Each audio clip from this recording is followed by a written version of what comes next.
हरे कृष्णा कृष्ण कृष्ण हरे हरे, हरे रामो राम राम हरे हरे।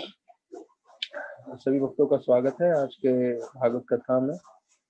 और कल हम प्रभुपाद लीलामृत में देख रहे थे कि कैसे प्रभुपाद जो है वो आनंद आश्रम अर्थात मिश्रा जी ने उनको बुलाया था उधर कार्यक्रम के लिए। तो उसमें बैठ के गाड़ी में जा रहे थे, तो जैसे ही उधर के हिप्पी लड़कों ने जो उनके शिष्य जैसे बन रहे थे, तो उन्होंने जब देखा कि प्रभुपाद जा रहे हैं तो उनको ऐसा लगा कि प्रभुपाद जो है भारत जा रहे हैं, और सारे के सारे विचलित हो गए और बोलने लगे, अरे प्रभुपाद हमें छोड़ के कैसे जा सकते हैं, वो तो हमारे गुरु हैं, हम उनके शिष्य हैं, उन्हें हमें आध्यात्म रूप से हमें मार्गदर्शन करना है। तब जो है फिर उनको बताया गया कि नहीं नहीं, वो तो सिर्फ जो है योगा आश्रम में जा रहे हैं प्रवचन के लिए। तो ब्रूस जो है वो अपने मित्र ब्रॉन्क्स करके उनका जो मित्र था उसको उसने बोला कि चलो हम लोग गाड़ी में जाते हैं। तो वो तो जाने के लिए तैयार नहीं हुआ, पर उसने अपनी गाड़ी दे दी। तो ब्रूस और उनके साथ जो मित्र थे वहां के, वो लोग पहुंच गए आनंद आश्रम में। तो जब वहां पहुंचे तब प्रभुपाद जो है प्रसाद दे रहे थे, और एक बड़ा सा जो है पेड़ के नीचे बैठ के वो लोग प्रसाद प्राप्त कर रहे थे। तो आनंद आश्रम का वर्णन करते हैं कि एक बहुत खूबसूरत जगह था, पहाड़ों के ऊपर था, उधर सब पेड़ थे और पूरी जगह हरियाली थी, और यहाँ तक कि उधर जो है छोटा सा जल का सरोवर भी था। तो जैसे ये दोनों आए तो प्रभुपाद ने उनको देखा, और कि कैसे प्रभुपाद को इन्होंने प्रभुपाद को देखा कि प्रभुपाद कैसे पिताजी के समान जो है वो साथ में बैठ के प्रसाद ले रहे हैं। तो उन्होंने प्रभुपाद ने जब उनको देखा तो प्रभुपाद ने उनको अपने पास बुलाया और बोला, अपने मेरे साथ आके बैठो और प्रसाद लो। तो देखिए प्रभुपाद जो है ये पहला बार हो रहा है जहाँ पे प्रभुपाद कहीं और जा रहे हैं कार्यक्रम करने के लिए, और ये लोग किसी तरह से दूसरा गाड़ी लेके पहुंचते हैं और लेट पहुंचते हैं जहाँ प्रसाद चल रहा था। तो वहां पे ये लोग भी प्रसाद लेते हैं, और प्रभुपाद जो है स्टीव के लिए एक चपाती लिए, और चपाती में जो है बहुत सारा चीनी डाल दिया और पूरा जो है भर के दे दिया उनको खाने के लिए। और स्टीव भी बहुत प्रसन्नता से खा रहे थे। तो चपाती और चीनी ये प्रभुपाद खुद जो है अपने भक्तों को खिलाते थे, और उनको भी काफी आनंद आता था। फिर प्रभुपाद जो है यहाँ पे बैठ के अलग से जो है कैसे शेरों को वश में किया जाता है, तो उसके बारे में बता रहे थे। और वो बोल रहे थे कि कैसे मैंने देखा था कि एक व्यक्ति जो है एक शेर के साथ तकरीबन कुश्ती जैसा लड़ रहा था, और पहाड़ से नीचे जो है दोनों गिर रहे थे। तो बच्चे लड़कों ने प्रभुपाद को हमेशा गीता और भागवत के ऊपर, गीता के ऊपर प्रवचन देते हुए सुना था। पर ये सब सुनते हुए प्रभुपाद का उनको बहुत अच्छा लगा, और उनको लगा कि प्रभुपाद देखिए कैसे इस आनंद आश्रम में है, इस पहाड़ के ऊपर, और यहाँ पे कितनी अलग अलग चीजों के बारे में चर्चा कर रहे हैं, मतलब गीता भागवत पे नहीं, पर जो है अपना खुद का अनुभव पे। और सब लोग को बहुत आनंद आ रहा था। फिर स्टीव जो है उन्होंने प्रसाद प्राप्त किया, उसके बाद प्रभुपाद के साथ चलने लगा। तो उसने बोला कि प्रभुपाद मैंने ये नारद भक्ति सूत्र के किताब प्राप्त की है, और उसमें सब राधा कृष्णा की तस्वीर है। तो मेरी ये इच्छा है कि इन तस्वीरों का मैं बड़े चित्र बनाऊं और सारे आपके जितने भी लोग हैं उनको सबको दूं, तो गिफ्ट में। तो प्रभुपाद बोले बिल्कुल। फिर ब्रूस प्रभुपाद जो है हाँ बने, हाँ बोले, और बोले कि ये जो है आपके अच्छे विचार हैं कि राधा कृष्ण का सबको तस्वीर देना चाहिए। तो देखिए अभी ये लोग सब भले ही विदेशी लड़के थे, पर उनके सबके मन में अलग अलग विचार आ रहे हैं, हम कैसे प्रभुपाद की सेवा करें, कैसे ये आंदोलन आगे बढ़ाए। तो देखिए भले ही हो सकता है इनके बैकग्राउंड में लोग चरस गांजा पिए थे, ड्रग्स पिए थे, लेकिन अभी जैसे ही प्रभुपाद के संपर्क में आ गए और भक्ति के संपर्क में आ गए, सब लोग अपने मन में किसी न किसी तरह से विचार कर रहे थे कि हम कैसे प्रभुपाद की सेवा कर सकते हैं, कैसे हम मिशन को आगे बढ़ा सकते हैं।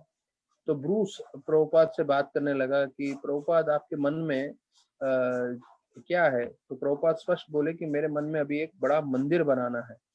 तो प्रभुपाद देख रहे थे कुछ भक्त आ गए हैं, और उनके साथ मिलके प्रभुपाद को जो है बड़ा मंदिर बनाना था।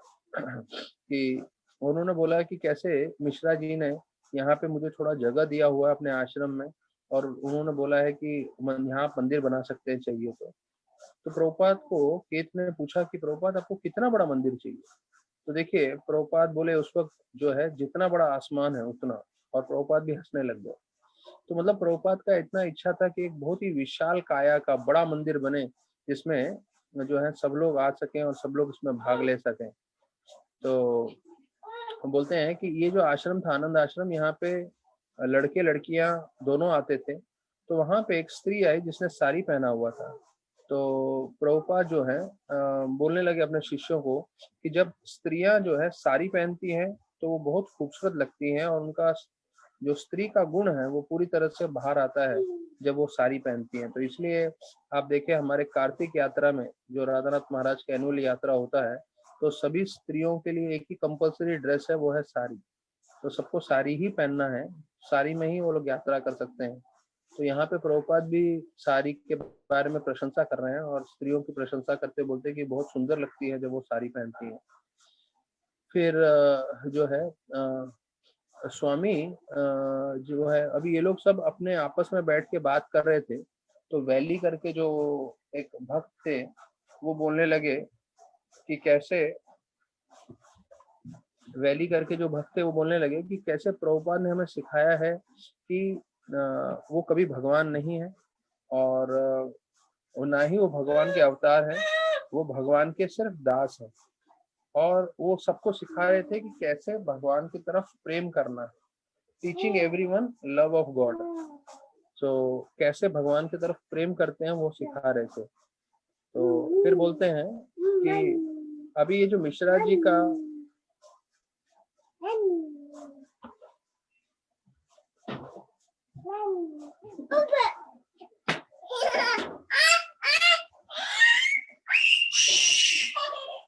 मिश्रा जी का जो एक मेडिटेशन का सेंटर था जहां वो ध्यान करते थे, वहां पे एक स्ट्रोब लाइट लगाया हुआ था। स्ट्रोब लाइट अर्थात एक बहुत प्रकाश देने वाला जो है बल्ब, तो वो लगाया था। और वो सबको बोलते थे कि आप इस पे ध्यान रख के मेडिटेशन करें।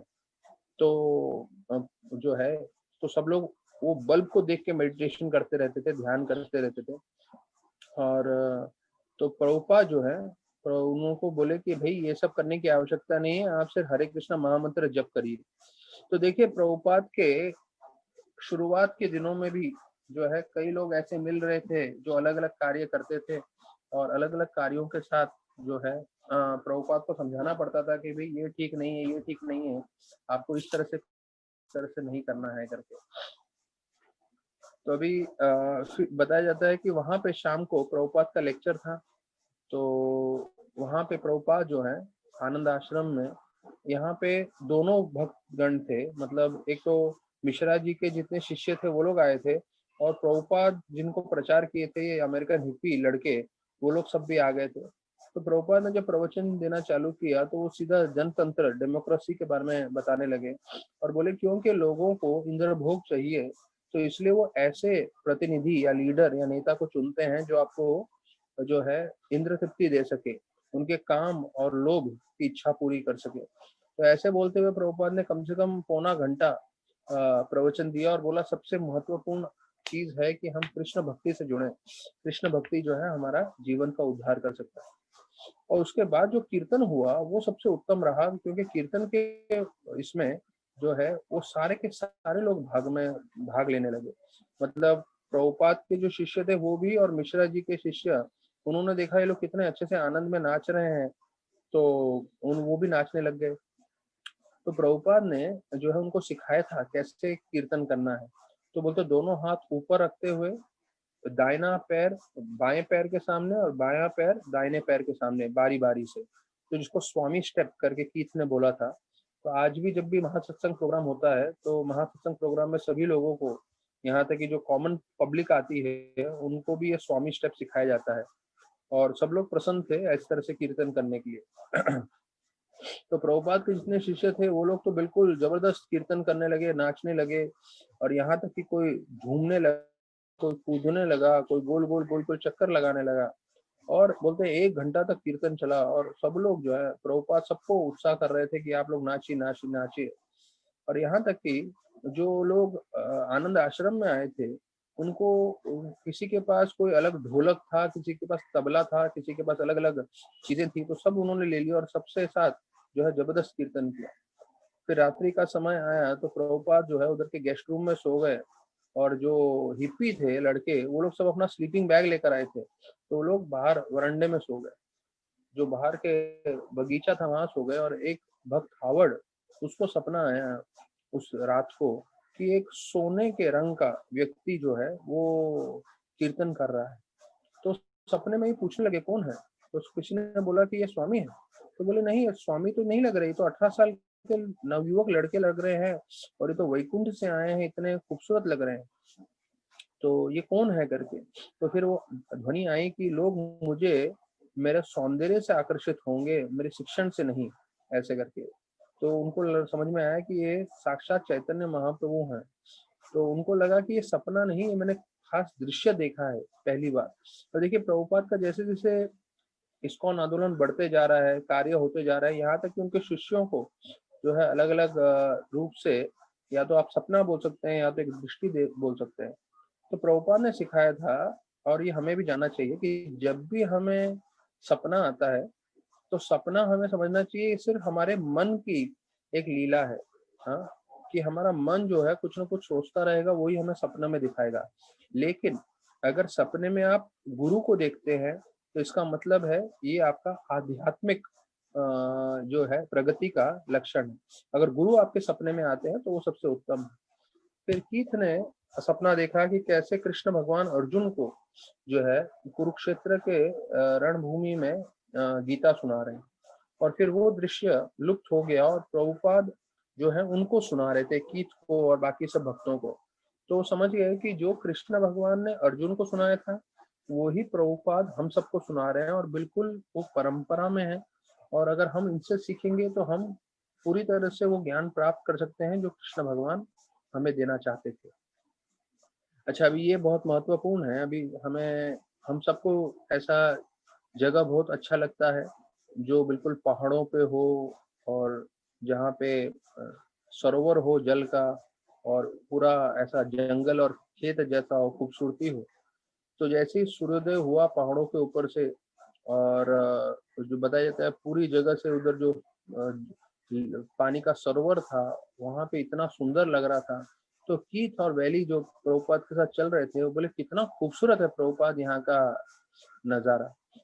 तो ये हमारे लिए बहुत जरूरी है। अभी प्रभुपाद इसका जवाब क्या देते हैं, ध्यान से सुनिए।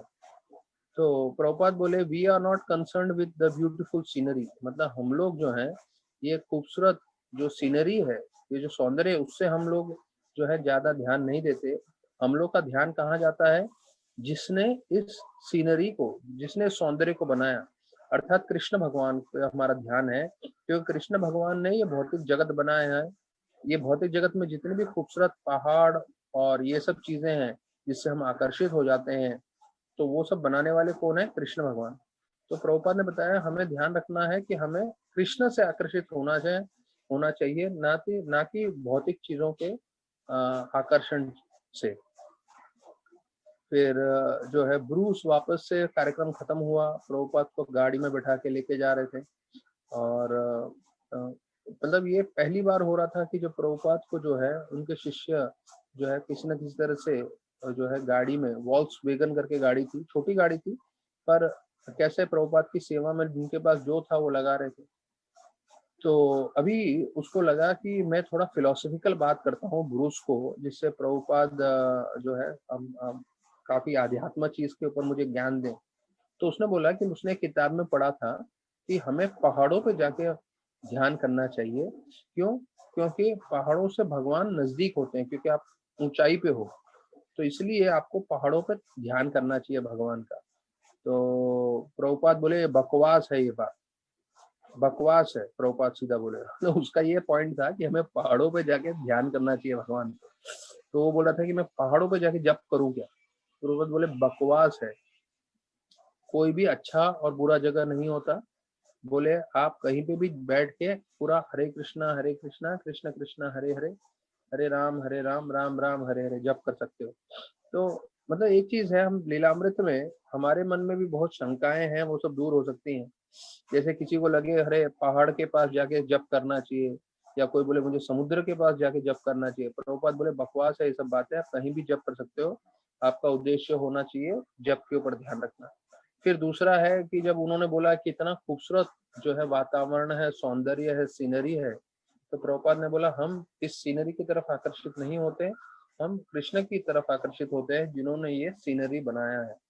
तो हो सकता है हम में से कई लोगों का मन में जो है हमेशा ये इच्छा रहेगी कि हम एक बहुत ऐसे वातावरण में जाए जो बहुत ही खूबसूरत हो, पहाड़ों का जगह हो या समुद्र हो। पर हमें ध्यान रखना चाहिए प्रभुपाद का वाक्य कि हमें कृष्णा से ज्यादा आकर्षित होना है, बाकी सब चीजों से नहीं। और जो है वहां पे कीर्तन इतना अच्छा हुआ कि मिश्रा के जो शिष्य थे वो बोले ये लोग जो कीर्तन कर रहे हैं उनका तो बहुत अच्छा है, हम लोग जो है बहुत मुश्किल से अपनी श्वास वश में करके और ऐसे सब करके हम लोग बहुत मुश्किल से जो है तकलीफ लेके तपस्या कर रहे हैं और ध्यान कर रहे हैं, ये लोग का मार्ग बहुत ज्यादा अच्छा लग रहा है। क्योंकि हमें मालूम है मिश्रा जी मायावादी थे, और वो मायावादी होने के कारण वो अपना ही सिद्धांत बताते रहते थे। तो यहाँ पे अभी उनके ही शिष्य बोलने लगे अरे ये बहुत अच्छा रहा, कीर्तन जो है हमारे ध्यान करने से जो है सबसे उत्तम है। फिर बताते हैं कि 6 अगस्त का दिन था जब अमेरिका ने पहली बार हिरोशिमा पे जो है बम डाला था। तो वो 1 साल होने आया था उस बात को लेके। तो वो बोलते हैं कि पूरे अमेरिका में जो है लोग शांति के लिए जो है मोर्चा निकाल रहे थे। और बोलते हैं वैसे एक न्यूयॉर्क के हेडक्वार्टर्स में भी, यूनाइटेड नेशन हेडक्वार्टर्स में भी मोर्चा लगा। तो मिस्टर बोगाट करके जो है उन्होंने प्रभुपाद को वहाँ इनविटेशन दिया, उनको बोला कि आप आइए वहाँ पे आप कीर्तन करिए, और क्योंकि आप शांति का प्रस्ताव ला रहे हैं और आपको भारत का संस्कृति मालूम है तो आप वहां पर आइए। अब ये पहली बार हो रहा था कि न्यूयॉर्क के यूनाइटेड नेशन के हेडक्वार्टर्स में प्रभुपाद को बुलाया गया। तो प्रभुपाद ने अपने मंडे के प्रोग्राम में सबको बता दिया कि सबको 6:30 बजे जाना है जो है यूनाइटेड नेशन के हेडक्वार्टर्स में, उधर स्पेशल कीर्तन होगा ऐसे करके। और कई लोग बस में चले गए, और करताल, फिर जो है तंबूरा, और जो जो सबके पास था वो टैक्सी वैक्सी में डाल के सब लोग आ गए। प्रभुपाद भी टैक्सी में चले गए वहां पे। तो वो लाल कपड़े में, सैफरन कपड़े में प्रभुपाद यूनाइटेड नेशन में थे। और जैसे ही उन्होंने कीर्तन चालू किया तो उधर के जो ऑर्गेनाइजर्स थे वो बोले नहीं नहीं आप जो है रुक जाइए, क्योंकि ये शांतिपूर्वक हम करना चाहते हैं, हम इसमें कुछ भी ध्वनि नहीं करना चाहते हैं। तो जो बच्चे उधर के प्रभुपाद के जो शिष्य थे उनको अच्छा नहीं लगा, पर प्रभुपाद बोले ठीक है इनकी ऐसी इच्छा है, तो प्रभुपाद सिर्फ जप करने लग गए। तो तकरीबन तकरीबन प्रभुपाद और उनके जितने भी शिष्य थे सब जप कर रहे थे। तो फिर बाद में प्रभुपाद को बोला कि अभी आप प्रवचन दीजिए और आपको बताइए कि कैसे शांति पूरे विश्व भर में हो सकता है। तो प्रभुपाद खड़े थे और उनके पीछे ये यूनाइटेड नेशन का बड़ा विशाल जो है बिल्डिंग था। और प्रभुपाद एकदम धीमी आवाज में बोलने लगे कि हमें स्वीकार करना चाहिए भगवान ही जो है सबसे भोक्ता है सब चीजों के, क्योंकि उन्होंने सृष्टि का निर्माण किया है और वो हमारे सबसे परम मित्र भी है। जब हम ये दो चीज समझ लेंगे तब हमें पूरी तरह से शांति प्राप्त होगी। तो मिस्टर बोगट ने स्वामी जी के लिए कहा था कि आप 2 घंटा प्रार्थना करिएगा, बाद में आप प्रवचन करिएगा। तो 2 घंटा जो है जपा करने के बाद प्रभुपाद ने उधर प्रवचन किया। तो प्रभुपाद का ये जो न्यूयॉर्क का ऊपर, न्यूयॉर्क का जो इतना बड़ा विशाल मकान था, जो बिल्डिंग था, उसके सामने प्रभुपाद का प्रवचन का जो है फोटो जो है लेकर आए और स्वामी जी को दिखाया। तो और उनको उन्होंने बोला कि आपको यहाँ पे स्वामी कृष्ण करके बोला गया है। तो प्रभुपाद बोले ठीक है जो भी है।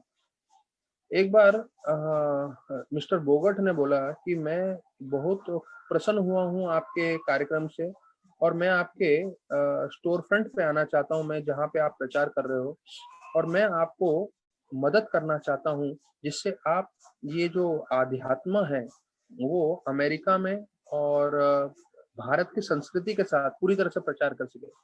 अब ध्यान रखिए पहली बार मौका था प्रभुपाद के पास जहाँ पे कोई यूनाइटेड नेशन का जो ऑफिसर था वो खुद प्रभुपाद को जो है बोल रहा है मैं आके आपके पास आऊंगा और मैं आपसे इसके ऊपर चर्चा करूंगा कि कैसे आप जो भारत की संस्कृति है पूरे आप अमेरिका में फैला सकें और शांति का प्रस्ताव जो है एक ऊंचे स्तर पे ले जा सकें। तो प्रभुपाद अभी इतने समय में सब हिप्पी लोगों से मिल रहे थे या कुछ ऐसे लोग थे जो थोड़े जॉब वॉब कर रहे थे, पर ये जो मिस्टर बोगट मिल रहे थे, ये जो है सबसे महत्वपूर्ण व्यक्ति थे, क्योंकि इसके द्वारा एक प्रचार जो है उनका एक अलग ही स्तर पे जा सकता है। तो उनको लगा कि जो है मिस्टर बोगट का हमें अच्छे से ध्यान रखना चाहिए, उनका अच्छे से आदर सत्कार करना चाहिए। तो उन्होंने बोल दिया प्रभुपाद ने कि जिस दिन बोगट आने वाले थे कि उस दिन मैं स्वयं केट के साथ जो है कुकिंग करूंगा। और कई घंटों तक वो कुकिंग कर रहे थे और उन्होंने सोचा था कि हम जो है इंडिया का सबसे महत्वपूर्ण जो टेस्टी आइटम्स हैं वो बनाएंगे, मतलब इंडिया के जो स्पेशल प्रिपरेशंस हैं वो बनाएंगे। और वहां पे प्रभुपाद ने स्टेनली को नीचे बैठा दिया और बोला किसी को ऊपर आने मत देना।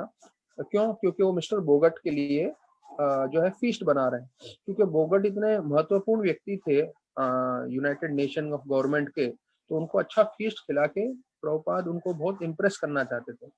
तो कई लड़के आए, तो जो है स्टेनली ने बोल दिया आप नहीं मिल सकते, क्योंकि प्रभुपाद जो है दूसरे काम में लगे हुए हैं। और फिर दोपहर को 12 बजे लैरी बोगट वो आ गए, और ये जो बूढ़े से व्यक्ति थे, थोड़ी उम्र में थे, लेकिन इसको समझ में नहीं आया, इसने स्टेनली ने इसको भी बोल दिया नहीं आप नहीं जा सकते। तो उनको लगा कि अरे मेरे को स्वामी जी ने बुलाया है, लेकिन फिर भी बोले नहीं नहीं आप मिस्टर बोगट को बोला आप नहीं जा सकते, आपको यहीं रुकना होगा करके, और एक कुर्सी ला के दे दिया, वहीं पे बैठ गए। तो कई बार वो अपने घड़ी को देख रहे थे, आधा घंटा हो गया और फिर भी उनको जाने नहीं दिया स्टेनली ने। तो फिर 1 घंटा हो गया, फिर मोगट जो है उनको लगा ठीक है, और वो थोड़े नाराज हो गए, बोले अभी मुझे यहाँ पे आने को बोला था और ये हुई और मुझे यहीं पे नीचे बैठा दिया, जाने नहीं दिया, और करके चले गए वो वहां से वापस 1 घंटा रुकने के बाद। ऊपर प्रभुपाद जो है अभी देखिए कितना बड़ा गड़बड़ हो गया है, पहली बार में ही इतने बड़े प्रतिनिधि बोगट आने वाले थे अमेरिका के, और वो आए और उनके ही लड़के ने उनको जाने नहीं दिया ऊपर। ऊपर स्वामी जी प्रभुपाद जो है वो आतुर हो रहे हैं, अरे बोगट नहीं है, बोगट नहीं है। तो उन्होंने फिर कीथ को भेजा, जरा पता तो लगाओ क्या हुआ। तो कीथ जब नीचे आया तो उसको मालूम चला कि बोगट तो नीचे से ही चले गए, क्योंकि इसने जाने नहीं दिया स्टेनली ने। तो उसी जैसे ही प्रभुपाद को उसके बारे में मालूम चला, प्रभुपाद इतने क्रोधित हो गए, वो नीचे आए और सीधा चिल्लाने लगे और बोले यू फूल ऐसे करके सब कुछ चिल्लाने लगे। तो प्रभुपाद को इतना क्रोध वेश में उन्होंने किसी को नहीं देखा था, यहाँ तक कि विशेष रूप से स्टैनली के ऊपर चिल्लाए, क्योंकि स्टैनली ने पूरा गड़बड़ किया था, उसने आने नहीं दिया। तो अभी तक जो है ये लोग ने प्रभुपाद को इतना गुस्से में नहीं देखा था, और प्रभुपाद बहुत ही नाराज हो गए और बहुत नाराज होकर वापस से कमरे में चले गए। अब क्योंकि स्टैनली पे प्रभुपाद इतना चिल्लाए, तो स्टैनली का पूरा आध्यात्मिक जीवन जो है विचलित हो गया।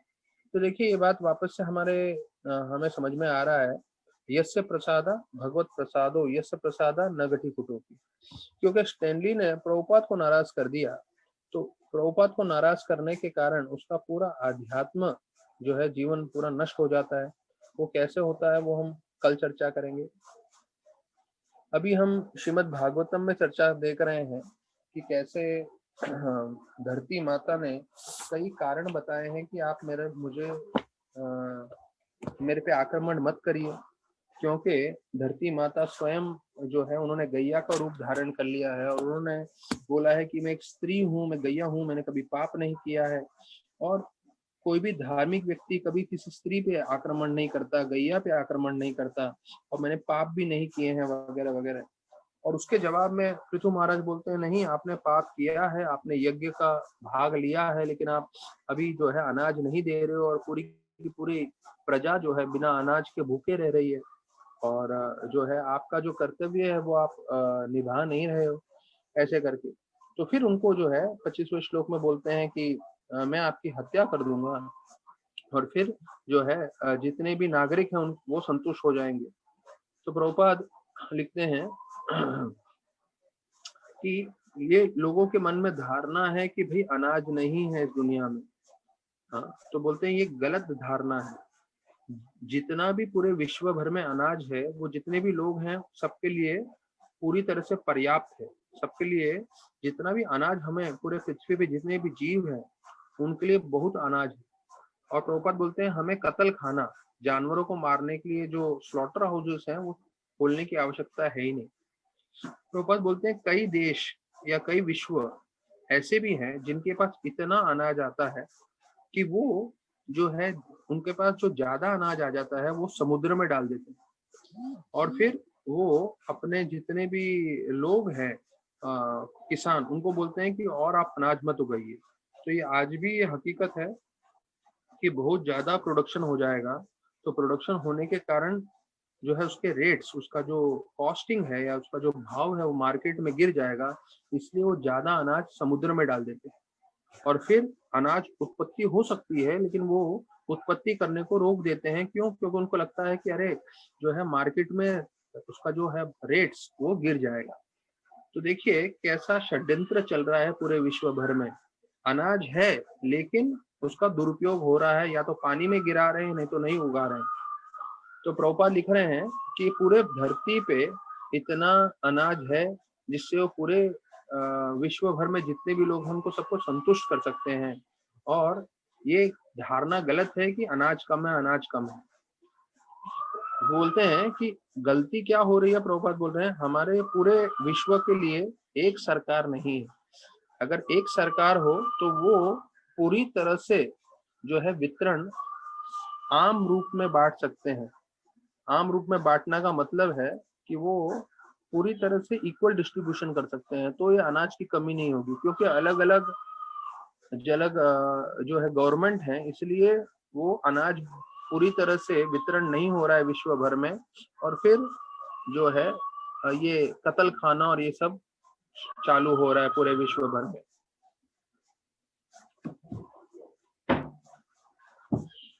फिर आगे वाले जो है 26वें श्लोक में बोल रहे हैं कि अगर कोई पुरुष हो या स्त्री हो, लेकिन अगर वो क्रूर हो और वो सिर्फ अपने इंद्र भोग के लिए जीवन व्यतीत कर रहा है, आत्मसंभवना। आत्मसंभवना मतलब कि वो सिर्फ मैं अपने इंद्र भोग के बारे में सोचूं, और वो इसमें जरा भी कृपा नहीं है, वो दूसरों का हानि कर रहा है, तो ऐसे व्यक्ति का जो है वध भी किया जा सकता है। ये सब अभी पृथु महाराज माता गैया को बोल रहे हैं। तो प्रभुपाद बोल रहे हैं कि तात्पर्य में कि वास्तविक रूप में जो भूमि देवी है वो स्त्री है, और हर एक स्त्री को जो है सुरक्षा चाहिए होता है। तो इस वक्त उसको लग रहा था मुझे राजा की तरफ से सुरक्षा चाहिए, यहाँ तो मुझे राजा ही दंडित करने पे रुके हुए हैं। तो प्रभुपाद यहाँ पे तात्पर्य में एक बहुत महत्वपूर्ण चीज हम लोग को बता रहे हैं। When a devotee is self-satisfied, मतलब ये हमारे लिए बोल रहे हैं, हमें ध्यान से समझना है। When a devotee is self-satisfied, मतलब एक भक्त अगर संपूर्ण रूप में स्वयं संतुष्ट है, और क्योंकि वो संतुष्ट है, वो प्रचार नहीं कर रहा, तो प्रभुपाद बोल रहे he is not considered first class devotee. क्योंकि क्या है, जैसे हम भक्ति से जुड़ जाते हैं तो भक्ति से जुड़ने के कारण हमारा भौतिक जीवन जो है कृष्ण भगवान संभाल लेते हैं, जिससे हम संतुष्ट हो जाते हैं।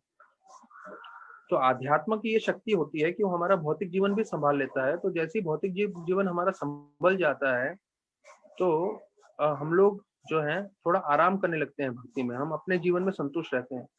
तो प्रभुपाद बोल रहे हैं कि जो भक्त अपने में संतुष्ट रहते हैं और वो कृष्ण भगवान का महिमा का प्रचार नहीं करते, मतलब वो टीचिंग नहीं करते हैं कृष्ण भक्ति में, तो उनको सबसे अव्वल दर्जे का भक्त नहीं मानना चाहिए।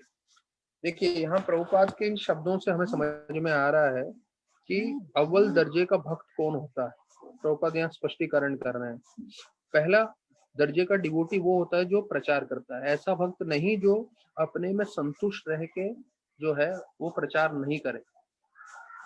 तो प्रभुपाद बोलते हैं devotee who tries to preach, who has compassion upon innocent persons, who has no knowledge of Krishna is a superior devotee.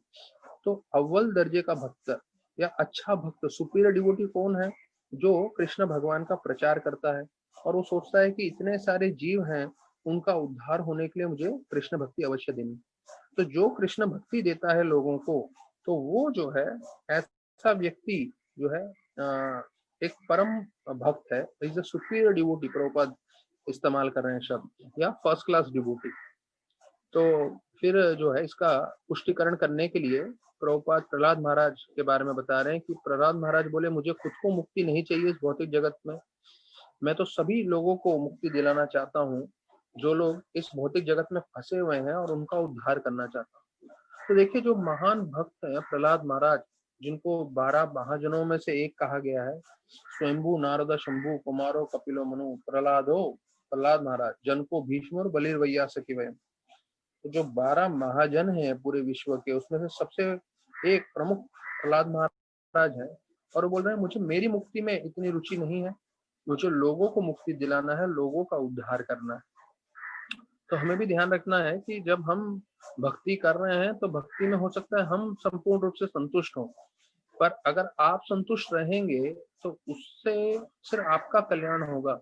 लेकिन अगर आप प्रचार करने की कोशिश करेंगे तो दूसरों का भी कल्याण होगा, दूसरे भी भक्ति से जुड़ सकते हैं, उनका भी उद्धार हो सकता है। तो हर एक भक्त का ये उद्देश्य होना चाहिए कि हम किसी न किसी तरीके से प्रचार करें।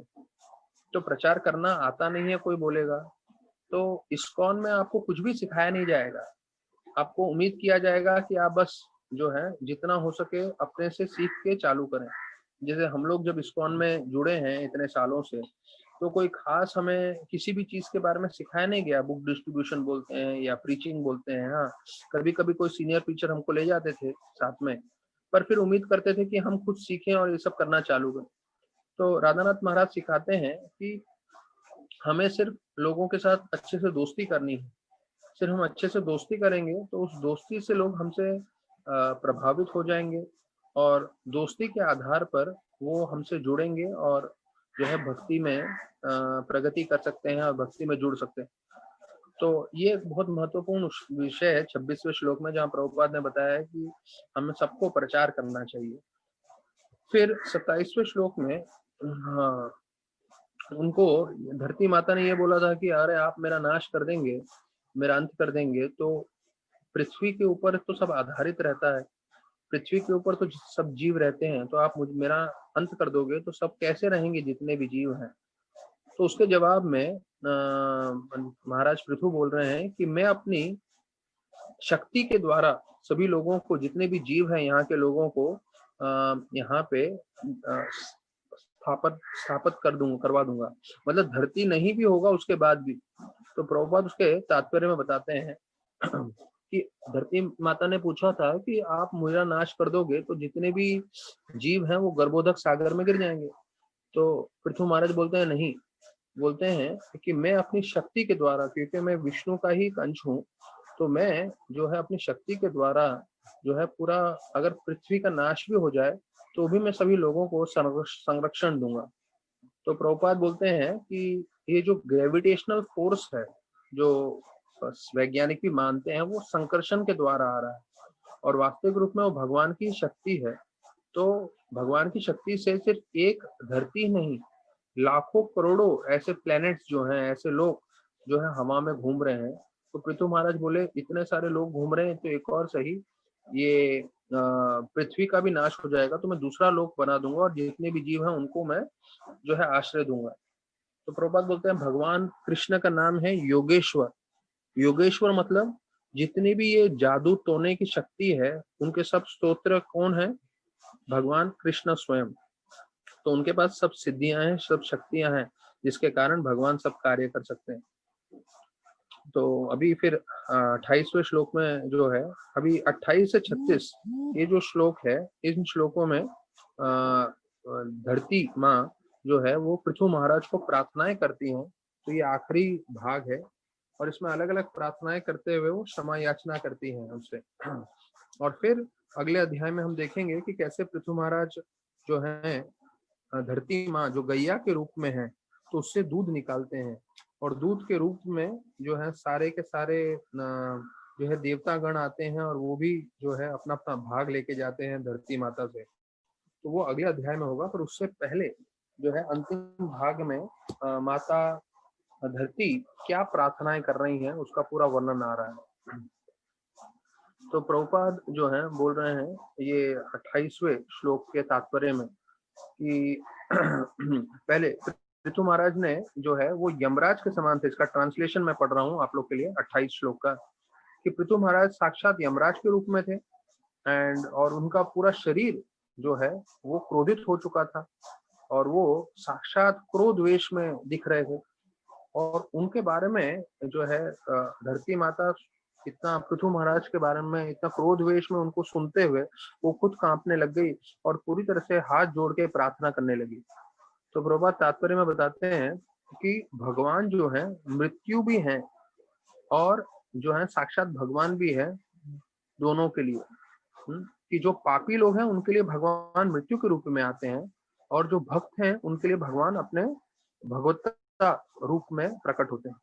तो गीता के श्लोक वर्णन कर रहे हैं 10वें अध्याय का 34वां श्लोक, मृत्यु सर्व हरस चाहम, कि मैं साक्षात मृत्यु हूं जो सब कुछ हर लेता हूं।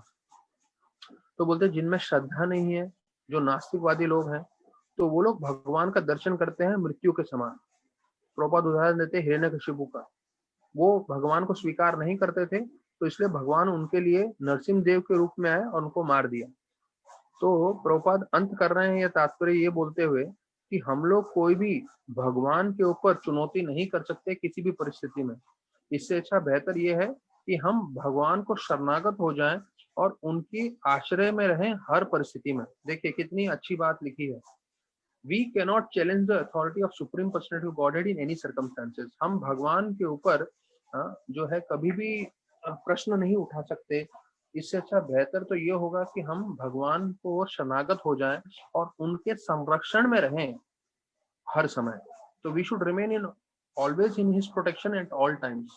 तो देखिए अगर हम शरणागत हो रहे हैं तो शरणागत होने के बाद हम पूरी तरह से भगवान के आश्रय में रहते हैं, ये चीज बताया है। फिर 29वें श्लोक में बोलते हैं कि मैं आपको प्रणाम कर रही हूँ, आप अलग अलग रूप में विस्तारित होते हैं आपकी अंतरंग शक्ति के द्वारा या भौतिक शक्ति के द्वारा। आप जो है गुणात्मने मतलब इन तीनों गुणों के स्वरूप हैं, उनके स्तोत्र हैं, लेकिन फिर भी आप जो है हमेशा दिव्य रहते हैं, आप गुणों से कभी प्रभावित नहीं होते। स्वरूप अनुभव, इसका मतलब आप इन गुणों से हमेशा दिव्य रहते हैं। और बोलते हैं कि आप इन भौतिक जगत के जितने भी कार्यकलाप हैं इससे भिन्न रहते हैं। ऐसे करके माता धरती प्रार्थना कर रही है। अब प्रभुपाद तात्पर्य में बताते हैं कि जो राजा होते हैं वो वास्तविक रूप में भगवान के प्रतिनिधि होते हैं और राजा के पास इतनी शक्ति होती है जो उनको भूत और भविष्य काल का भी मालूम रहता है। तो इसलिए किसी तरह से धरती माता पृथु महाराज को धोखा नहीं दे सकती थी और उन्होंने जो बीज छुपा के रखे थे, अभी उनको उनका कर्तव्य बन रहा था कि वो कैसे बीज जो है सब निकाल के दें। तो अभी यहाँ बताया गया कि आप इस प्रकृति के स्तोत्र हैं। तो प्रभुपाद गीता के 9वें अध्याय के 10वां श्लोक बता रहे हैं कि मया दक्षेण प्रकृति, कि हाँ मैं ही इस प्रकृति का स्तोत्र हूँ, ये जो प्रकृति है वो मैंने बनाई है। और जो है भगवान ने इसको प्रकट किया है, लेकिन भगवान जो है इससे परे रहते हैं। तो ये चीज समझने के लिए प्रभुपाद बता रहे हैं चैतन्य महाप्रभु ने जो शिक्षण दिया है, अचिंत्य भेद अभेद तत्व, मतलब भगवान इस भौतिक जगत के साथ जुड़े भी हैं लेकिन जुड़े हुए होते हुए भी अलग है। तो वो साइमल्टेनियसली वन एंड डिफरेंट, ये चैतन्य महाप्रभु ने सिखाया था। मतलब भगवान साथ में भी हैं और अलग भी है। तो ये अचिंत्य भेद अभेद तत्व करके चैतन्य महाप्रभु ने सिखाया है। तो भगवान के पास तीनों शक्तियां हैं, अंतरंग, बहिरंग और तटस्थ। तो जो हम लोग हैं, जीव हैं, वो तटस्थ शक्ति में आते हैं और जो भक्त होते हैं वो हमेशा दिव्य स्तर में रहते हैं। तो रूप गोस्वामी ने भी बताया है, प्रभुपाद लिख रहे हैं कि एक जो भक्त होता है वो हमेशा भगवान की भक्ति में लगा है, वो हमेशा मुक्त रहता है, भले ही उसके भौतिक जगत में क्या चल रहा हो उससे उसका कुछ संबंध नहीं है। तो देखिए ये हम जो भक्ति का मार्ग अपनाए इसका महिमा बता रहा है कि भौतिक जगत में क्या चल रहा हो, भले ही कोरोना वायरस चल रहा हो, भले ही दुनिया में सब अच्छे से बढ़िया चल रहा हो या मुसीबत चल रही हो, उससे भक्त का कुछ लेना देना नहीं है। भक्त जो होता है वो पूरी तरह से भक्ति में भगवान की सेवा में लग जाता है, तो इसलिए वो हर समय में वो मुक्त कहलाता है। तो रूप गोस्वामी का श्लोक भी है इसके संदर्भ में, कर्मणा मनस्या गिरा निखिल अवस्थासु जीवन मुक्त स उच्यते। जीवन मुक्त मतलब इस शरीर में रहते हुए भी वो मुक्त रहता है। क्यों? वो पूरी तरह से भगवान की सेवा में लगा है। तो बोलते हैं जो भक्त होता है वो भी इन तीनों गुणों से प्रभावित नहीं होता, तो भगवान कैसे प्रभावित हो सकते हैं, क्योंकि भगवान तो इन तीनों गुणों के सूत्र हैं। तो फिर प्रभुपाद बताते हैं कि हमें इन तीनों गुणों से बचने के लिए हमेशा जप करना चाहिए, हरे कृष्णा कृष्ण कृष्ण हरे हरे, हरे राम राम राम हरे हरे। और प्रभुपाद बोलते हैं and it's not concern with bodily functions. देखिए हम लोग इस शरीर में है और इस शरीर के साथ जो है हमें आध्यात्म रूप से मालूम है कि हम आत्मा हैं। तो जो शरीर के कार्य हैं उससे ज्यादा हमें प्रभावित नहीं होना चाहिए, उसका हमें ध्यान रखना चाहिए। जो भी हमें दिनचर्या में लगता है, हमारे कार्यकलाप में लगता है, हमें वो करना चाहिए शरीर के द्वारा, पर शरीर से ज्यादा हमें विचलित नहीं होना चाहिए। हमारा ध्यान पूरा आत्मा के स्तर पे है। तो प्रभुपाद अंत कर रहे हैं 29वां श्लोक ये बोलते हुए कि 6 तरह के जो है बहाव होते हैं इस भौतिक जगत में। एक होता है भूख, एक होता है प्यार, एक होता है प्यास, जो हमें पानी का प्यास लगता है, हंगर एंड थर्स्ट, भूख और प्यास। फिर तीसरा है लेमेंटेशन एंड बिविल्डरमेंट, मतलब भ्रमित होना और दुखी होना। और पांचवा और छठा है बुढ़ापा और मृत्यु। तो बोलते हैं ये 6 तरह के लहर हैं इस भौतिक जगत के। लेकिन जो एक भक्त होता है जो पूरी तरह से भक्ति में लगा हुआ है, उन 6 के 6 लहरों से ज्यादा प्रभावित नहीं होता, ज्यादा जो है वो भ्रमित नहीं होता इन 6 चीजों से, hunger, thirst, lamentation, bewilderment, old age and death. ये 6 चीजें हैं जिसको 6 वेव्स करके प्रभुपाद यहाँ पे बता रहे हैं। फिर जो 30वें श्लोक में है बोलते हैं आपके अलावा कौन मेरा आश्रय हो सकता है, आप स्वराट हैं, आप स्वतंत्र हैं, और आपके ऊपर सारे के सारे जीव ठहरे हुए हैं, और आप जो है मुझे अगर मारने की कोशिश करेंगे तो मेरी रक्षा कौन कर सकता है। One should not kill a creeper which has been planted by one's own hands। तो अभी वो बोल रहे हैं कि जो लता आपने खुद ने लगाई है उसको काटना नहीं चाहिए, क्योंकि आप ही के कारण तो मैं यहाँ पे जीवित हूँ और मैं यहाँ पे हूँ करके पृथ्वी देवी बोल रही है। तो प्रभुपाद बोल रहे हैं एक हिंदी में कहावत है, कृष्णा राखे मारे के, कृष्ण मारे राखे के। मतलब अगर कोई कृष्ण भगवान किसी को मारना चाहे तो कोई उसे बचा नहीं सकता, और अगर कृष्ण भगवान किसी को बचाना चाहे तो कोई मार नहीं सकता। तो भूमि देवी ने भी यही बोला है, बोले अगर आप मारने जाओगे तो कौन बचा सकता है, और या आप बचाने जाओ तो कौन मार सकता है। तो अगर आपने निश्चित कर लिया आप मेरा अंत करोगे तो मुझे कोई नहीं बचा सकता, लेकिन मुझे मालूम है अगर मैं आपके शरणागत हो जाती हूँ तो आप अवश्य मुझे बचाओगे। तो प्रभुपाद गीता के चरम श्लोक का जो है 18.66 वो कोट कर रहे हैं, सर्वधर्मान परित्यजेगा। और वो बोल रहे हैं कि जो शरण ले लेता है भगवान का तो वो सभी पापों से मुक्त हो जाता है और उसको भयभीत होने की आवश्यकता नहीं है किसी भी परिस्थिति में। और प्रभुपाद आगे चल के अपने भक्ति विनोद ठाकुर जो हमारे आचार्य हैं, उन्होंने जो भजन लिखा है, जिस भजन का जो मतलब है वो भी इसमें दिया गया है, उसका पूरा ट्रांसलेशन देते हैं प्रभुपाद।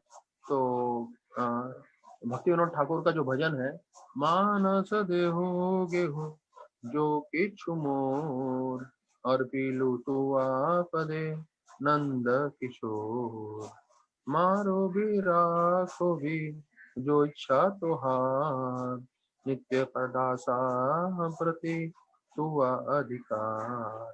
तो ये जो श्लोक है, भजन है जो भक्ति विनोद ठाकुर ने लिखा है, उसका मतलब बताते हैं कि मैंने अपना मन और मैंने अपना घर, मैंने अपना शरीर और जो कुछ भी मेरा है, मैंने सब कुछ आपको शरणागत कर दिया है भगवान।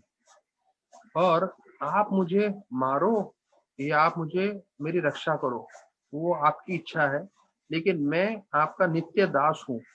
मैं आजीवन काल के लिए आपका दास रहूंगा, आप मेरे साथ जो चाहिए वो कर सकते हैं। तो देखिए प्रभुपाद भी अपने तात्पर्यों में भक्ति विनोद ठाकुर के जो भजन है उसको वर्णन कर रहे हैं। तो हमें भी समझना चाहिए कि जो आचार्यों ने भजन लिखा है वो पूरे शास्त्रों का सार है। अगर हम ये 2 लाइन भी अपने जीवन में अपना लें तो हमारा जीवन सार्थक है, कि जो भी है हमारा सब कुछ हम भगवान को अर्पण कर रहे हैं, और भगवान हमारी रक्षा करें या हमारे नाश करें, हम हमेशा भगवान के दास बने रहेंगे। तो ये बहुत महत्वपूर्ण है। तो अभी इसके साथ हम थोड़ा जर्नी होम चर्चा कर लेते हैं, और साथ में हमें जो है गीता भी चर्चा करना है। तो इसलिए हम लोग जो है थोड़ा समय उसको देते हैं। अभी इसको 30 श्लोक पे ही विराम देते हैं, कल हम 31 श्लोक से चर्चा करेंगे। और साथ साथ अगले अध्याय में भी प्रवेश करेंगे। तो हम लोग जब 10 नाम अपराध के बारे में बात करते हैं, तो मैंने 10 नाम अपराध इतने सालों में सुना है कि भाई जब हम नाम जप करते हैं, नाम जप करते समय जो है हमें 10 नाम अपराध नहीं करना चाहिए, पर ये 10 नाम अपराध जो है पद्म पुराण में आते हैं और उसमें ब्रह्मखंड में ये 10 नाम अपराधों का वर्णन किया गया है। तो इतने सालों से मैं नाम अपराध सुन रहा हूँ, 10 नाम अपराध नहीं करने चाहिए नाम जप करते समय, लेकिन ये 10 नाम अपराध का स्तोत्र क्या है वो मुझे आज मालूम चला कि वो 10 नाम अपराध जो है पद्म पुराण में बताए गए हैं। तो इसमें पूरे संस्कृत के श्लोक भी हैं पद्म पुराण में। मैं पहला बताऊंगा और मैं बाकी सारे 10 नहीं पढ़ूंगा, क्योंकि शायद संस्कृत के इतने ज्यादा श्लोकों में लोगों को इतना ये नहीं हो, पर मैं पहला पढ़ रहा हूँ। सिर्फ सताम निंदा नमः परनम अपराधम वितुन्ते यथा ख्यातांति यथाम तथम उ सहते तद विग्रहम। तो ये पहला है सताम निंदा नामः। तो पहला है कि हमें निंदा नहीं करनी चाहिए ऐसे भक्तों की जिन्होंने अपना जीवन भगवान के नाम जप में लगाया है, भगवान के प्रचार में, भगवान की भक्ति में लगाया है। तो पहला नाम अपराध ये है कि हमें जो है ऐसे वैष्णव की निंदा नहीं करना चाहिए, बुरा नहीं बोलना चाहिए जिन्होंने शुद्ध भक्ति कर रहे हैं, भगवान की सेवा कर रहे हैं। क्योंकि भगवान और भगवान का नाम दोनों एक समान है।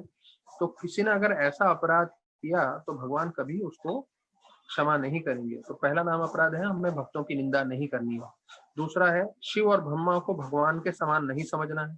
तीसरा है गुरु अवज्ञा, अर्थात जो गुरु ने हमें शिक्षण दिए हैं उसका आज्ञा का उल्लंघन नहीं करना। 16 माला जप, 4 नियम पालन, ये कम से कम मिनिमम है, तो कभी हमें उसका उल्लंघन नहीं करना। फिर चौथा है कि वैदिक शास्त्रों का जो है उसकी हमें निंदा नहीं करनी। जैसा हमने पहले देखा वैष्णव की निंदा नहीं करनी है, तो उसी प्रकार से वैदिक शास्त्रों का भी निंदा नहीं करना चाहिए। और पांचवा है कि हमें हरिनाम के प्रति जो है कुछ अपना विचार नहीं बताना चाहिए। मतलब जो हम हरिनाम जप कर रहे हैं उसका महिमा के बारे में हमें खुद को जो है अलग अलग चीजों के बारे में वर्णन नहीं करना चाहिए, ये बताते हैं। तो कल हमने जो है और बाकी बचे 5 नाम अपराध, वो कल हम 5 नाम अपराध चर्चा करेंगे। तो कल हम जो है गौर आरती के 4 श्लोक हमने सुने, आज बाकी 3 श्लोकों का वर्णन कर देते हैं। तो 5वां श्लोक है शंखा बाजे घंटा बाजे बाजे करताला मधुर मृदंग बाजे परम रसाला। तो देखिए ये 500 साल से जब से चैतन्य महाप्रभु आए हैं तब से मृदंग बजाने की रीति रही है, करताल बजाने की रीति रही है। और यहाँ तक कि जो है भक्ति विनोद ठाकुर अपने भजन में भी लिख रहे हैं कि शंख बज रहे थे। जब कीर्तन होता है तो देखिए क्या क्या बज सकते हैं, शंख बज सकते हैं, घंटी बज सकती है, करताल बज सकता है, और मृदंग जो है वो बहुत मधुर रूप से बच सकता है, जो उसमें मधुरता आनी चाहिए। और फिर बोलते हैं कि ये जो कीर्तन है वो सब लोग आनंद में जो परम रसाला मतलब सब परम आनंद प्राप्त कर रहे थे ये कीर्तन में चैतन्य महाप्रभु का। फिर आता है छठा बहु कोटि चंद्रा जीनी वदन उज्ज्वला गल देशे वनमाला करे झलमाला।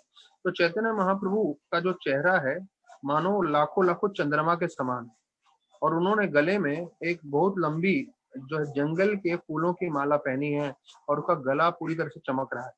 तो देखिए भगवान चैतन्य महाप्रभु चाहते थे तो हीरे मोती सोने या सबसे महंगे चिंतामणि के जो है मोतियों के भी माला पहन सकते थे, पर चैतन्य महाप्रभु भी कृष्ण के समान, जैसे कृष्ण वृंदावन में जो है सोना हीरा मोती नहीं पहनते, उधर के जंगलों के जो फूल हैं उसकी माला पहनते हैं, वैसे चैतन्य महाप्रभु भी उसको ज्यादा मूल्य देते हैं।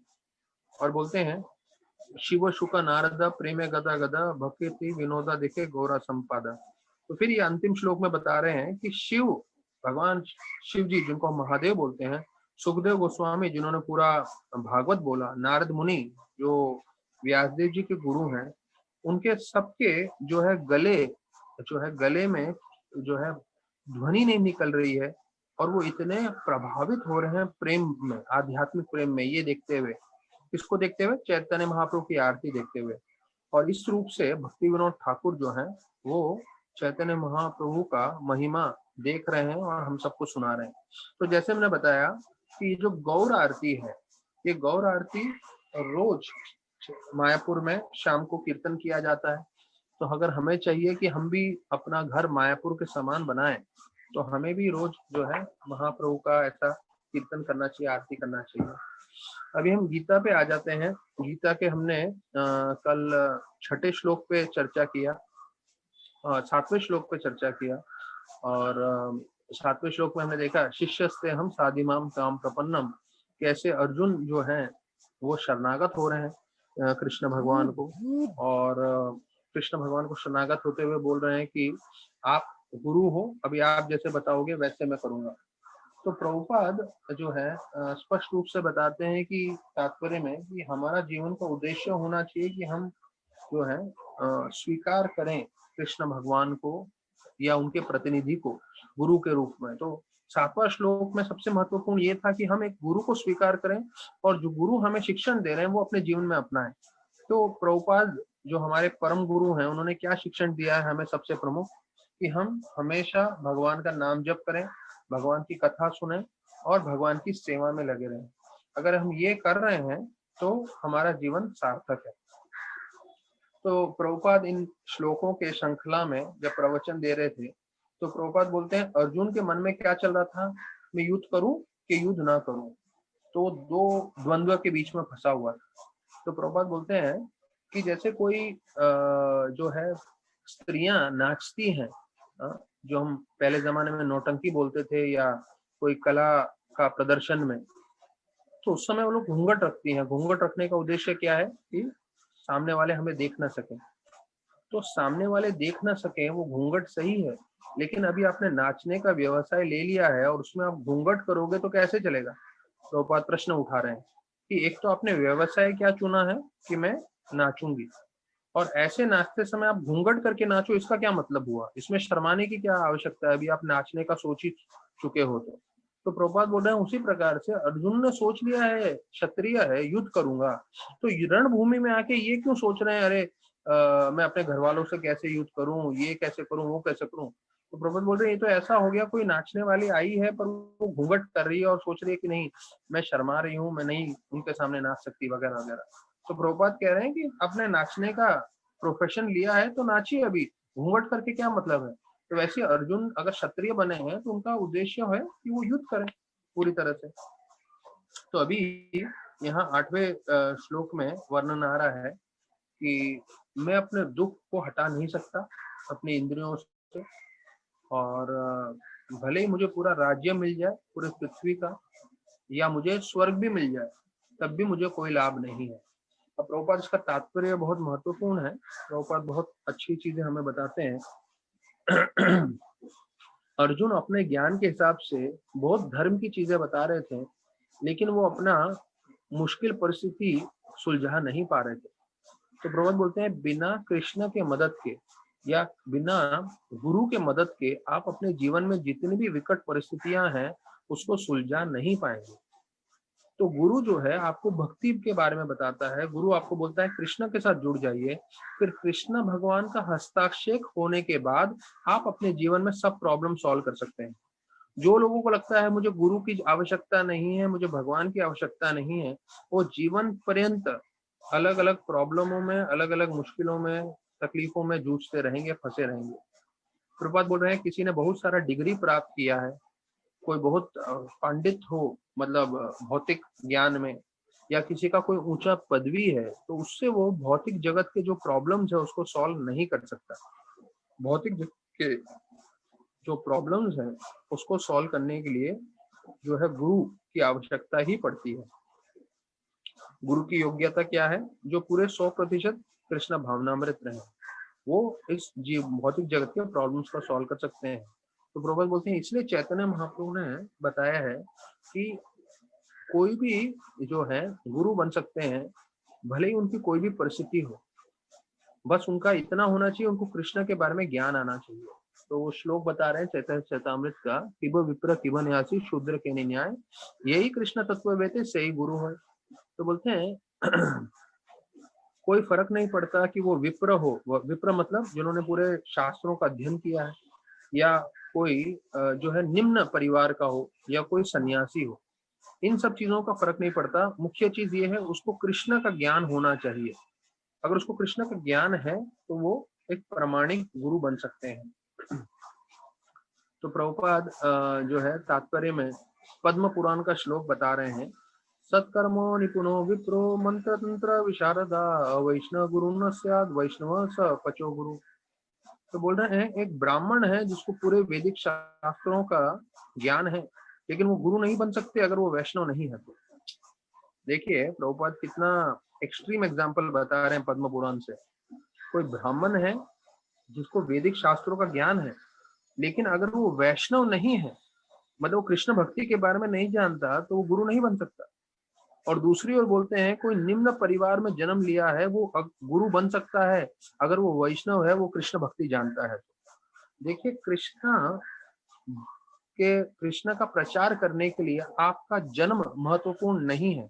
क्या महत्वपूर्ण है कि आप कृष्ण भक्ति को समझें। और जैसे प्रभुपाद ने भागवत में बताया है कि आप एक उत्तम दर्जे के भक्त तब तक नहीं बन सकते जब तक आप प्रचार नहीं करोगे। देखिए हर चीज करना मुश्किल है इस भौतिक जगत में। जो माताएं हैं उनको मालूम है रसोई में जाके खाना पकाना कितना मुश्किल है।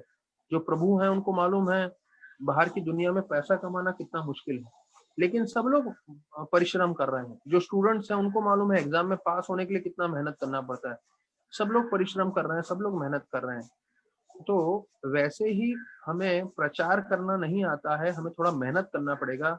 लेकिन जब हम ये करेंगे तो प्रभुपाद के वाक्य हैं, तब आप फर्स्ट क्लास डिवोटी बनोगे। और फर्स्ट क्लास डिवोटी मतलब कृष्ण भगवान आपका जो है गुणगान करेंगे, कृष्ण भगवान आपको जो है प्रशंसा करेंगे, बोलेंगे ये देखिए कितना प्रचार कर रहा है, कितना मेहनत कर रहा है। तो अगर आपको कृष्ण भगवान की आंखों में आना है तो उसके लिए प्रचार करना अति आवश्यक है। तो प्रचार करना मुश्किल नहीं है। मैंने कई बार आप लोगों को बताया हुआ है, अगर आप किसी भी व्यक्ति को थोड़ा भी भक्ति के साथ जोड़ने की भी कोशिश कर रहे हैं तो वो भी प्रचार है। तो भले ही कोई किसी को आप प्रोत्साहन दे रहे हैं कि वो एक माला जप करे, आप किसी को प्रोत्साहन दे रहे हैं कि वो कथा सुने। और अधिकांश मैं बोलता हूँ लोग भागवतम के लिए जो है भागवतम कथा सुनते रहते हैं, उनको लगता है भागवतम कथा सुनने से हमारी काफी भौतिक इच्छाएं पूरी हो जाएंगी। और वो सच भी है, अकाम सर्व काम हुआ कि आपकी सारी भौतिक इच्छाएं भी पूरी हो सकती हैं। तो उस उद्देश्य से भी कोई हमारे साथ जुड़ता है और भागवतम सुनता है तो उसका कल्याण तो होगा ही, क्योंकि भले ही वो भौतिक इच्छा से आया हो। जैसे अभी हमने ध्रुव महाराज की कथा समाप्त की तो उनको पृथ्वी से भी बड़ा राज्य चाहिए था, मिल गया, लेकिन साथ साथ शुद्ध भक्ति बन गए और भगवत धाम भी चले गए। तो किसी न किसी तरीके से हमें लोगों को जोड़ना है भागवत कथा से, भक्ति से, जिससे उसका कल्याण हो सके। तो पद्म पुराण में बताया गया है कि आपका जन्म किसी भी वर्ग में हो उससे हमें विचलित नहीं होना है। हमें कृष्ण भक्ति समझनी है और दूसरे लोगों को देने की कोशिश करनी है। बोलते हैं सबसे बड़े प्रॉब्लम क्या है इस भौतिक जगत में? जन्म मृत्यु जरा व्याधि। जन्म, बुढ़ापा, बीमारी और मृत्यु। और बोलते हैं कितना ही आपके पास धन आ जाए या कितना ही आप समृद्धि भौतिक रूप से प्राप्त कर लो, प्रभुपाद बोल रहे हैं इकोनॉमिक डेवलपमेंट, ये दोनों चीज होने के बावजूद भी धन या इकोनॉमिक डेवलपमेंट, आप जन्म, बीमारी, बुढ़ापा, मृत्यु से बच नहीं सकते। प्रभुपाद बोल रहे हैं दुनिया के कई देश ऐसे हैं, कई आप बोल सकते हैं कंट्री ऐसे हैं जहाँ पे बहुत सारा धन है और लोग बहुत प्रगतिशील हैं, लेकिन स्टिल वहां पे भी प्रॉब्लम्स हैं। तो अगर शांति चाहिए तो वो सिर्फ आपको कृष्णा के द्वारा ही मिल सकता है, अर्थात गीता और भागवत के द्वारा मिल सकता है। प्रभुपाद देखिए यहाँ पे लिख रहे हैं one can achieve real happiness only if they consult Krishna or Gita and Bhagavatam, which constitute the science of Krishna. Through bona fide representative of Krishna, the man in Krishna consciousness. तो आपको शांति चाहिए, प्रभुपाद बोल रहे हैं आपको कृष्ण के द्वारा ही मिल सकता है। और कृष्ण के द्वारा कैसे मिलेगा? जब आप गीता और भागवत में कृष्ण के वचन सुनोगे। किसके द्वारा? एक प्रमाणिक गुरु के द्वारा। एक प्रमाणिक गुरु के द्वारा आप जो कृष्ण के गीता और भागवत का ज्ञान सुनोगे तब असली जो है आनंद प्राप्ति कर सकते हो, रियल हैप्पीनेस आप अपने जीवन में प्राप्त कर सकते हो। तो विश्व में कई जगह पे लोगों के पास बहुत सारा धन है, अमेरिका है वगैरह वगैरह, और इकोनॉमिकली बहुत डेवलप्ड है, लेकिन शांति नहीं है। तो शांति तभी प्राप्त होगी जब आप जो है कृष्ण भगवान की गीता भागवत के संपर्क में आओ। और प्रभुपाद बोल रहे हैं कि अगर आपके पास भौतिक रूप से बहुत ज्यादा संपत्ति भी है, लेकिन एक जो है प्रकृति का जो है थप्पड़ पड़ेगा तो उससे सब खत्म हो सकता है। जैसे एक भूकंप आ जाए तो पूरा का पूरा जो है आपका जितना भी संपत्ति है वो विनाश हो सकता है। हाँ, तो ऐसे करके प्रभुपाद बोल रहे हैं। और गीता में लिखा है शीने पुण्य मर्तलोकम विशंति, कि कई लोग जो है उनके पास बहुत सारा धन संपत्ति है, बहुत सारा सम्मान है, बहुत सारा जो है आनंद है, लेकिन वो एक ही पल में नष्ट हो जाता है। और बोलते हैं कैसे, प्रभुपाद उदाहरण दे रहे हैं कि बहुत सारे राजनीतिक लोग हैं जो उस तरह से उनका पतन हो गया है। एक समय में उनका बहुत पूरा देश उनको सम्मान दे रहा था, उसके बाद कोई उनको सम्मान नहीं देता, तो इसके कारण बहुत दुख होता है। तो प्रभुपाद ये अंत कर रहे हैं 8वां श्लोक ये बोलते हुए, therefore if you want to curb lamentation for good we should take shelter of Krishna as Arjuna is seeking to do so। अर्थात अगर हमें अपने जीवन में दुख का अंत करना है तो हमें भी कृष्ण का आश्रय लेना चाहिए जैसे अर्जुन ने लिया है। अर्जुन ने कृष्ण को बोला मेरे आप प्रॉब्लम सॉल्व कर दीजिए, और हम भी आप लोगों का कृष्ण भक्ति के द्वारा जो है कृष्ण भावनामृत ये जो संघ है उसके द्वारा हम आपके सारे प्रॉब्लम सॉल्व कर रहे हैं, प्रभुपाद बोल रहे हैं। तो जो कृष्ण भक्ति से जुड़ेगा वो अपने सारे प्रॉब्लम सॉल्व कर सकता है। तो कृष्ण भक्ति से जुड़े रहिए, हरि नाम करते रहिए और हरि कथा में रोज जो है शाम को आते रहिए। बहुत बहुत धन्यवाद सभी भक्तों का। हरे कृष्ण।